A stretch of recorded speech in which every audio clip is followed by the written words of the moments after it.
신명기 29장 29절로 30장 20절까지의 말씀입니다. 지난주에는 저희가 결론 부분에서 서로 친절하게 하고 불쌍히 여기며 쭉 나갔는데 그 부분 중에 하나가 뭐였냐면 일반 성도가 되었던 목회자가 되었던 마찬가지입니다. 친절하게 해야 되고 혹시라도 주위에 그 친절을 베풀기에 힘든 분들이 있으시면 성화되지 않는 분들이 있으면 불쌍히 여기시고 그분들을 위해서 더 하나님께서 우리를 용서하신 것처럼 용서할 수 있는 그런 너그러운 마음을 갖도록 결론을 내렸었습니다. 오늘은 하나님께서 허락하신 기회라는 주제를 가지고 전체 본문을 한번 살펴보도록 하겠습니다. 30장을 쭉 보시면요. 크게 두 군데로 나눌 수가 있는데 첫 번째 부분은 하나님께서 우리를 용서하시는데 회개를 하게 되면 용서하신다는 내용이 있고요. 그 다음에 생명과 사망, 복과 저주에 관한 부분이 함께 나오고 있습니다. 그래서 회개하면 용서하시고 우리가 순종하면 복을 주신다는 내용을 보시면 결국 하나님께서 허락하신 기회다. 이렇게 보시면 되겠습니다. 여러분 삶을 살다 보면 여러 가지 좋은 기회가 있습니다. 항상 있지는 않지만은 가끔씩 있는데 정신을 차리고 살면 기회가 오는 것을 볼 수가 있어요. 근데 아무 생각 없이 살면 기회가 왔는지도 모르고 지나갑니다. 그렇죠? 그 생각을 잘 해보시고 오늘 본문을 함께 묵상해 보시면 좋겠습니다. 1절에 이렇게 시작을 하죠. 내가 내게 진술한 모든 복과 저주가 내게 임함으로 쭉 갑니다. 그래서 이러이러한 일들이 생기면 기억을 하고 하나님 여호와께로 돌아오라. 구약이기 때문에 히브리어고 그래서 이것이 우리가 흔히 말하는 회개라는 단어와 꼭 일치하지는 않습니다. 그러나 여기서 돌아온다는 뜻을 보시면 우리가 신약에서 말하는 회개, 그 다음에 성경에서 말하는 전체적으로 말하는 회개라는 의미와 많이 관계가 있습니다. 회개하십시오 라는 그 말씀을 들었을 때 우리가 보통 두 가지 반응을 봅니다. 물론 크게 보면 세 가지를 볼 수 있는데 일단 두 가지를 나누도록 하겠습니다. 첫 번째는 뭐냐면 하나님께 돌아와서 회개에 합당한 일을 하라 그랬을 때 어떤 반응인가? 이를 갈고 죽이려고 하는 반응이 있습니다. 예수님께서 말씀하셨을 때 결국 그 사람들은 그 말씀을 거부하고 예수님을 십자가에 못 박았죠. 사도행전 26장의 말씀은 사도 바울이 아그리빠 왕 앞에서 자신을 변호하는 마지막 부분에 대한 내용입니다. 참고하실 것은 이제 사도행전 26장 1절에 나오는 아그리빠가 어떤 아그리빠인가 하면 아그리빠가 두 명이 있어요. 사도행전 읽으시면 성경에는 그냥 아그리빠라고만 되어 있는데 여기에 나와 있는 사람은 아그리빠 2세입니다. 무슨 관계냐? 예수님이 탄생하셨을 때 그때 당시에 헤롯 왕이라고 했던 사람이 있죠. 그 사람의 손자가 아그리빠 1세예요. 그러니까 여기 나오는 아그리빠는 증손자입니다. 자손 대대로 거기에 집권하고 있던 로마의 사실은 앞잡이를 했던 사람들이죠. 근데 사도 바울은 자신의 변론을 하라고 했더니 그 사람을 지금 통해서 복음을 전하고 있습니다. 사도 바울은. 대단한 사람이죠. 그렇게 했더니 죽이고자 했던 반응이 있었고요. 두 번째는 사도행전 2장에 보시면 오순절 다락방의 사건 이후에 베드로와 여러 사도들이 말씀을 전합니다. 그들이 이 말을 듣고 마음에 찔려 베드로와 다른 사도들에게 물어 이르되 형제들아 우리가 어찌할꼬 하거늘. 이 사람들은 마음에 찔려서 기분 나빠한 게 아니라 마음에 찔려서 회개를 했습니다. 이제 우리가 어떻게 해야 구원을 받겠습니까? 라는 질문하는 두 가지 반응이죠. 세 번째 반응은 뭘까요? 무관심입니다. 가장 무서운 반응인데 적어도 두 가지 반응을 보시면 예수님 또 사도들을 죽이려고 했던 그 반응이 있는 사람들은요. 가능성이 있어요. 바뀔 수 있는 가능성이 있습니다. 가장 좋은 예가 누구였을까요? 사도 바울 자신입니다. 그는 예수님을 쫓는 사람들을 죽이려고 다니던 사람이에요. 미워했던 사람이죠. 그러다가 회개하고 예수님을 만났습니다. 아무 반응이 없고 무관심한 사람들은요, 참 힘듭니다. 동요가 없어요. 영어로 하면 whatever 그러고 사는 거죠. 굉장히 힘듭니다. 그러나 성경에서 말씀하신 이 두 반응을 보시면 내가 어떤 반응을 가지고 말씀을 접하는가 본인의 삶을 돌아보시기 바랍니다. 자, 2절에 보시면 마음을 다하고 뜻을 다하여 여호와의 말씀을 청종하면 네 하나님 여호와께서 마음을 돌이키시고 너를 긍휼히 여기사 그리고 복을 많이 내려주신다고 했어요. 간략하게 요약만 했습니다만 시간 되실 때 한번 쭉 보시면요. 처음부터 끝까지 다 복을 주시겠다는 거예요. 어떻게 보면 완벽한 삶을 살 수 있도록 정말 행복한 삶을 살 수 있도록 복을 주신다는 겁니다. 마음을 다하고 뜻을 다해서 하나님의 말씀을 청종하면 청종은 뭐죠? listen하고 주의 깊게 듣고 그 다음에 그 말씀을 따라 사는 거죠. 열심히 듣고 따라 살지 않으면 변화가 없습니다. 들은 대로 실천하면 하나님께서 너를 긍휼히 여기실 것이다. 사실은요, 말씀을 청종하는 것이 믿는 자들에게 당연한 이야기입니다. 별로 칭찬받을 일이 아니에요, 사실은. 그러니까 하나님께서 칭찬하시고가 아니라 하나님께서 불쌍히 여기셔서 이러한 복을 주실 것이다. 지금 보시면은 여기가 30장 시작 부분이거든요. 근데 지난주에 저희가 끝냈던 부분이 다른 신을 섬기면 크게 노하셔서 벌을 주신다고 했어요. 저주. 그게 28절에 끝나거든요. 29장. 근데 29장 29절로부터 30장의 쭉 시작을 보시면 지금 복을 주신다고 했죠. 그러면 몇 번 말씀드렸지만은 그럼 내가 잘하면 복을 받고 내가 못하면 저주를 받는 것인가라고 착각할 수 있는데 성경 전체를 보시면 또 하나님의 은혜 가운데에만 일이 이루어집니다. 하나님이 허락해 주셔야만 가능하죠. 어떻게 해석할 것인가? 연결이 잘 안 돼요. 29장 28절 끝나는 것과 30장 1절부터 그 이하 복에 관한 내용이. 그것을 연결해 주는 고리가 29절입니다. 함께 읽으시죠. 시작. 감추어진 일은 우리 하나님 여호와께 속하였거니와 나타난 일은 영원히 우리와 우리 자손에게 속하였나니 이는 우리에게 이 율법의 모든 말씀을 행하게 하심이니라. 감추어진 것과 나타난 것 두 가지를 말씀하셨습니다. 감추어진 것은요, 하나님의 비밀입니다. 우리가 알 수 없는 것들이에요. 나타난 일은 무엇입니까? 하나님께서 우리에게 분명하게 알려주신 겁니다. 하나님의 말씀이겠죠? 그런데 물론 하나님의 말씀도 나타난 일도 우리는 100% 이해하지 못합니다. 그러면 성경 말씀을 어떻게 대해야 되는가?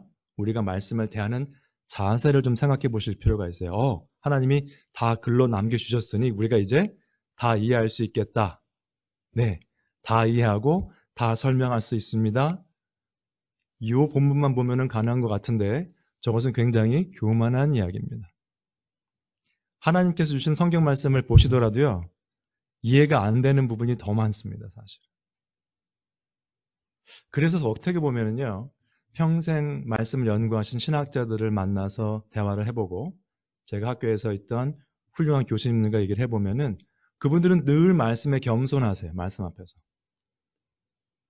이런 말씀을 하신 적이 있었어요. 닥터 예이츠가 저희 교회 한번 오셨던 분인데 그분이 달라스 신학대학원에서 전천년설에 관한 것으로 PhD를 받으신 분이에요. 그걸 수년간 연구를 하셔서 300페이지가 넘는 논문을 쓰시고 패스하신 분인데 전천년 전환난 휴거설을 성경적으로 맞다 결론 내리셨어요.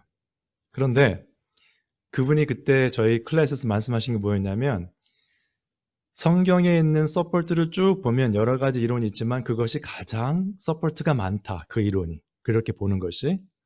그러나 그 하나님의 말씀에 근거해서 결론을 내린 것은 나라는 거죠. 본인이 결론 내렸잖아요. 그 결론을 내는 나를 믿지 말고 하나님의 말씀에만 스탑해라. 그 말을 하셨어요. 그 자기의 결론이 바뀔 수도 있다는 거죠, 나중에. 말씀은 변하지 않지만. 자기의 논리가 100% 맞지 않다는 걸 인정하시는 분이었습니다. 근데 요즘은 성경 공부 좀 하면 내가 성경 말씀을 다 아는 것 같이 교만할 수 있어요. 두 번째, 이런 대답을 들으실 때가 있어요. 굉장히 겸손하고 영적으로 훌륭한 분들의 대답인 것 같은 경우가 있는데 오직 하나님만 아시죠? 라는 대답하시는 분들이 있습니다. 결론적으로 맞는 이야기입니다. 우리는 알 수가 없기 때문에. 그러나 특별히 말씀을 전하시는 분이나 말씀을 가르치시는 분들은요. 이렇게 말씀하시면 굉장히 무책임한 이야기입니다. 분명히 이 말씀해 보시면 신명기 29장 29절에 나타난 일은 영원히 우리와 우리 자손에게 속하였나니 이는 우리에게 이 율법의 모든 말씀을 행하게 하심이니라. 우리한테 속했다고 말씀하셨죠. 하나님만 아시죠? 나는 몰라요. 그럼 뭐예요? 행할 수가 없습니다. 알지 못하는 걸 어떻게 행하겠어요? 그래서 굉장히 무책임한 이야기이기 때문에 그냥 감동만 받지 마시고요. 저런 대답을 들으시면 그럼 성경에서는 뭐라고 합니까? 물어보셔야 돼요.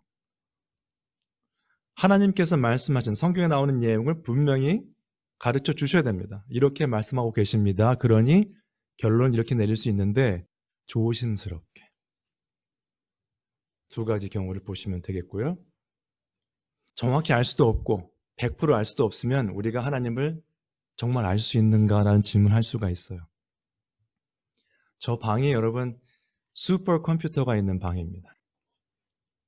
뭐 엄청난 컴퓨터이기 때문에 우리 집에 있는 컴퓨터들하고는 비교가 안 되죠. 속도라든가 어떤 그런 용량 같은 것이. 그런 비슷한 예를 보실 수 있는데 우리가 하나님을 알 수 있는가는 답변을 어떻게 할 수 있는가? Yes and No입니다. Yes and No예요. 둘 다 해당이 돼요. 왜 그런가 하면 여러분 생각해 보세요. 저 방에 있는 컴퓨터가 다 좀 연결이 돼 있어서 일을 하는데 저희가 흔히 쓰는 조그만 이제 thumb 드라이브를 가져갑니다. 가서 거기에 딱 꽂아서 거기에 있는 것을 쭉 빼와요. 그러면 그 용량이 조그맣잖아요. 그죠? 한계가 있죠? 그걸 가져와서 제 컴퓨터에 넣어서 봅니다. 그러면 분명히 그 내용은 저 컴퓨터, 큰 컴퓨터에 있는 내용이 들어가 있어요. 진리죠. 맞는 내용이죠. 그러나 그 전체 내용으로 보면 정말 일부분입니다. 굉장히 이것이 좀 빈약한 예예요. 하나님의 무한하심에 비하면 아무것도 아닌데 여러분 우리가 지금 성경 말씀을 받고 있는 것은 하나님께서 요만큼만 죽게 하고 주신 거예요. 덤 드라이브로. 근데 이것도 우리는 다 이해를 못하는 존재들이죠.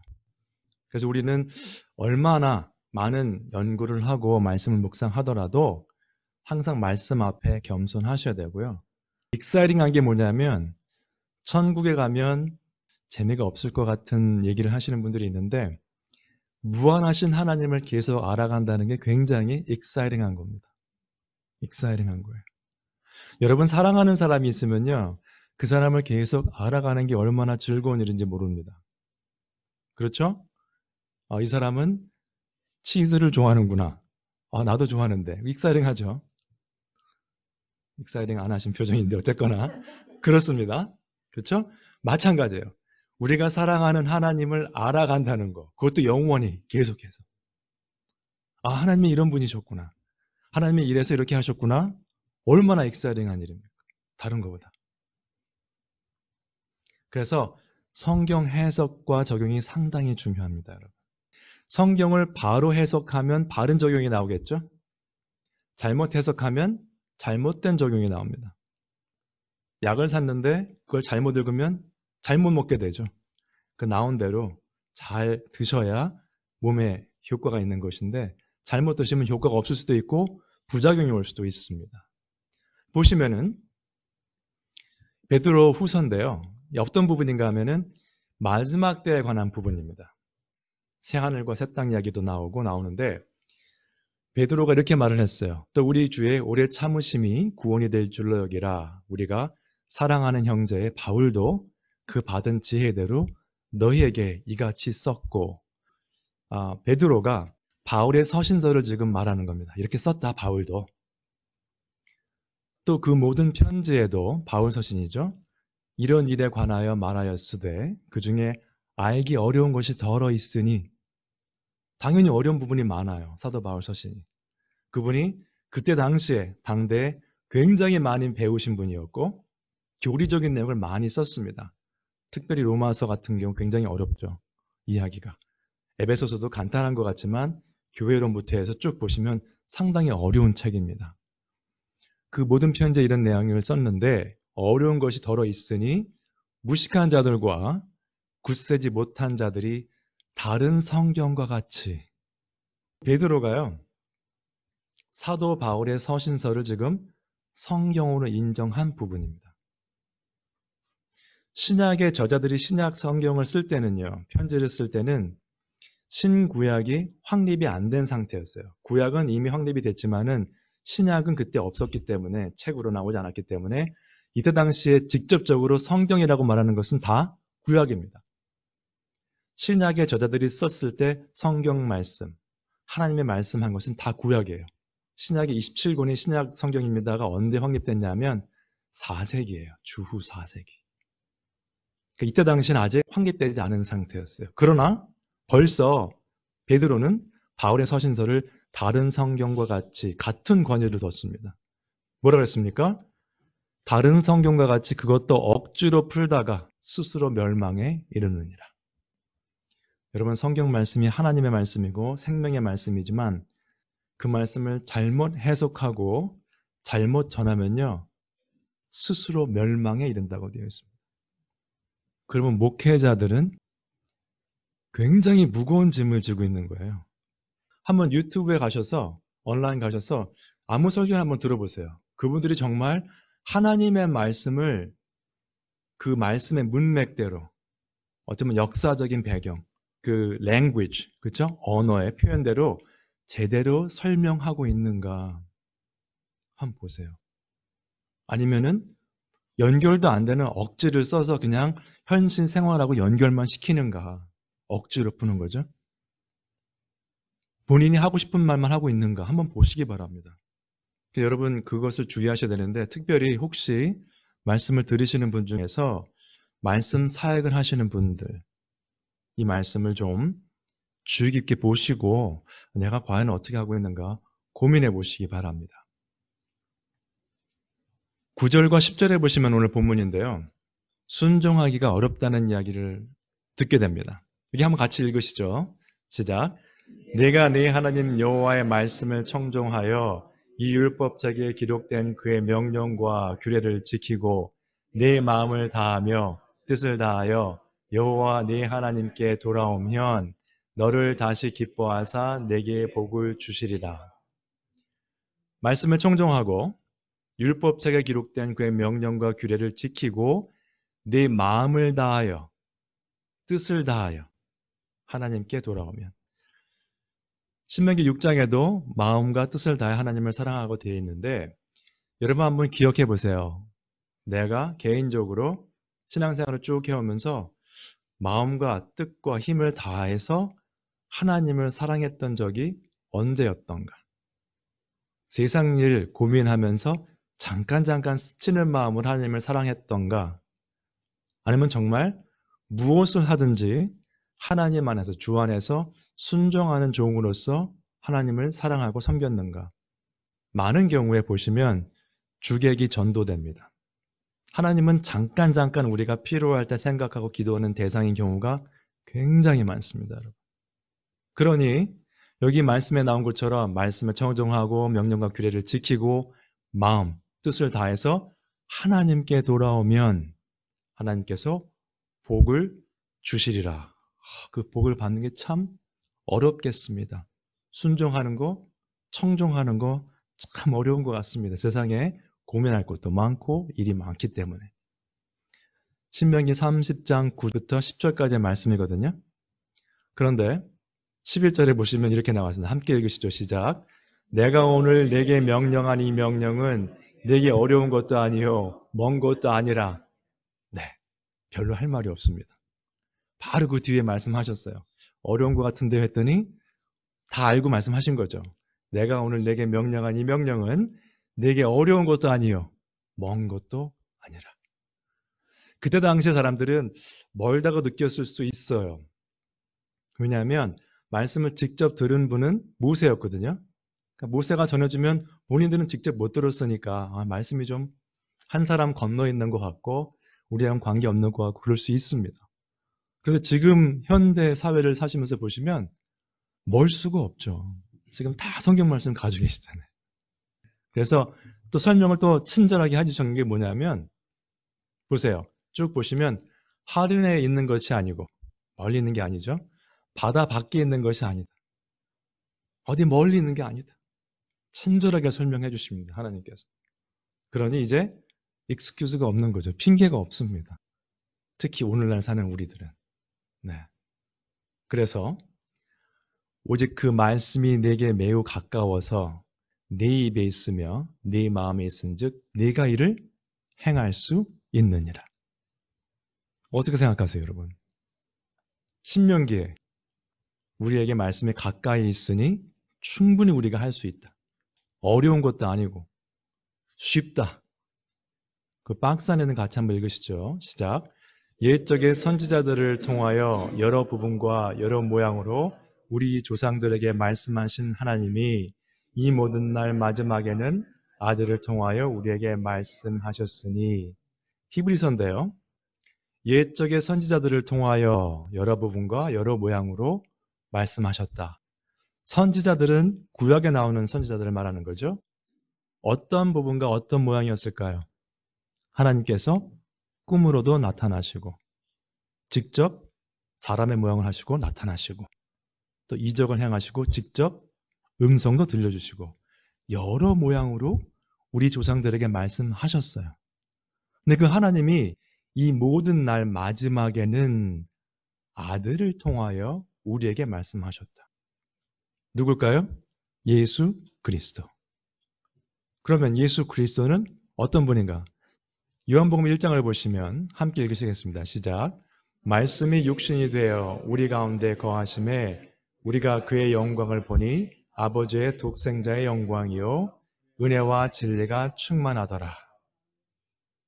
말씀이 육신이 되신 분이 독생자 예수 그리스도이십니다. 태초에 말씀이 계셨다고 되어 있습니다. 예수님께서 이 세상을 창조하신 거죠. 그분이 말씀이신데 직접 육신이 돼서 우리 가운데 거하신 거예요. 지난번에 설명드렸지만은 우리 가운데 거하시며 그 거하신다는 뜻은 텐트입니다. 텐트. 옛날로 치면 성막 같은 거죠. 히브리어로 보시면 그 단어가 바로 여기 적용되는 건데 우리와 함께 계신 거예요. 멀리 계신 게 아니고. 마태복음 27장 끝에도 보시면 내가 너희와 함께 할 것이다. 말씀으로 함께 하고 계십니다. 성령님께서 우리 안에 계시고요. 그렇다면 우리는 핑계댈 수가 없어요. 오직 그 말씀이 내게 매우 가까워서 내 입에 있으며 내 마음에 있은즉 왜 내 마음에 있을까요? 우리 마음에. 계속 말씀을 들으면 말씀에 남아있겠죠. 내가 이를 행할 수 있느니라. 책에 대한 말씀을 좀 드리도록 하겠습니다. 로이드 알렉산더라는 책을 많이 쓰시는 분이 계신데 그분이 뭐라고 했냐면 책은 사람들을 변화시킨다. 사람의 삶을 바꾼다고 합니다. 책을 쓰는 자나 읽는 자나 둘 다 삶에 대해서 세상에 대해서 몰랐던 것을 깨달을 수 있는 기회를 준다라고 말을 하고 있어요. 그런 의미에서 본다면 독서라고 할 수 있겠죠. 책에 읽는 것은 단순한 지식을 쌓는다기보다는 세상과 삶에 대한 이해의 폭을 넓혀가는 과정이다. 그래서 책을 읽는 것은요. 인포메이션을 막 이렇게 머리에 넣는 게 아니라 생각하는 과정입니다. 그러면 성경 말씀은 어떻겠습니까? 일반 책을 읽어도 삶이 변한다고 썼는데 여러분 어떤 경우는 내가 좋아하는 책은 여러 번 읽습니다. 옛날에 한국에 보면은 그 삼국지 같은 거는 여러 번 읽으신 분들이 많아요. 네. 음악도 내가 좋아하는 음악이 딱 있으면요. 클래식이 됐던 뭐 팝송이 됐던 좋아하는 음악을 한번 너무 좋다 듣고서 그 음악을 다시는 안 듣는 분은 안 계실 거예요. 내가 좋아하는 음악이 있으면 가져다니시면서 수시로 들으시죠. 좋은 음악은. 성경 말씀은 어떠세요? 수시로 계속 읽고 계세요? 사도 바울이 골로새서에서 이렇게 기도했습니다. 함께 읽으시죠. 시작. 너희를 위하여 기도하기를 그치지 아니하고 구하노니 너희로 하여금 모든 신령한 지혜와 총명에 하나님의 뜻을 아는 것으로 채우게 하시고 주께 합당하게 행하여 범사에 기쁘시게 하고 모든 선한 일에 열매를 맺게 하시며 하나님을 아는 것에 자라게 하시고 두 가지입니다. 하나님의 뜻을 아는 것으로 채우게 하시고 우리가 흔히 말하는 머리만 커지는 신앙이 아니고요. 하나님을 아는 것으로 채워져야 돼요. 먼저. 그 다음에 합당한 열매를 맺게 되는데 그렇게 되면 또 하나님을 아는 것에 자라게 됩니다. 살아있는 신앙인은 이런 사람입니다. 예를 들어보죠. 지금 나무가 있습니다. 아주 푸른 나무인데요. 잘 자랐죠. 이게 절대로 죽은 나무 아닙니다. 살아있는 나무죠. 이런 나무는요. 이렇게 베어보면 속이 꽉 차 있습니다. 여러분 나무가 멀쩡해 보이는데 막 잎도 안 생기고 가지가 막 말라 비틀어진 것은 베어보면 속이 비어있거나 썩어있는 경우가 많습니다. 하나님의 뜻을 아는 것으로 채우게 하시고 여러분들 속에 생명의 말씀이 가득 차 있으셔야 돼요. 먼저 그게 첫 번째입니다. 그 다음에 나무가 많이 자랐죠? 하나님을 아는 것에 계속 자라가셔야 돼요. 그래서 신앙생활은요. 성화라고 하는 과정, 계속 나아지는 과정은 이렇게 정리해 볼 수 있겠습니다. 말씀으로 채워져서 하나님 뜻 가운데 행하며 진리 안에서 계속 자라가는 것. 다른 게 아니고요. 말씀을 먼저 채워지셔야 자람이 가능합니다. 아, 내가 왜 신앙생활을 평생 했는데 자람이 없을까? 고민이 되시는 분은 내 속에 지금 뭐가 들어있는가를 보셔야 돼요. 말씀은 하나도 안 들어가 있고 세상적인 염려와 세상적인 관심과 세상적인 욕망만 들어있으면 당연히 영적인 성장이 일어날 수 없죠. 나무를 베었더니 나무 안에 그 나무에 필요한 싱싱한 것이 꽉 차 있지 않고 쓸데없는 게 꽉 차 있으면 흙이 가득 차 있다. 그 나무는 죽은 나무입니다. 자랄 수가 없어요. 우리가 하나님을 아는 것을 잘하시려면 먼저 마음을 말씀으로 채우셔야 됩니다. 그러면 우리 마음대로 되는가? 그게 또 아니란 말이죠. 하나님을 의지하셔야 돼요. 그의 영광의 힘을 따라 내 힘으로 하는 게 아니라 하나님의 힘을 따라 하나님을 의지하셔서 하셔야 신앙생활이 가능합니다. 말씀을 속에 채우는 것도 내가 열심히 공부하면 될 것 같죠. 지난주에 말씀드렸지만은 신학 교수를 해도 믿음이 없는 사람들이 있어요. 그들은 자기 자신을 믿는 사람들이에요. 그의 영광의 힘을 따라 모든 능력으로, 나의 능력이 아니고 하나님이 주신 능력으로 능하게 하시며 기쁨으로 모든 견딤과 하나님을 의지하면 기쁨으로 견딜 수 있습니다. 어려운 일이 있을 때요.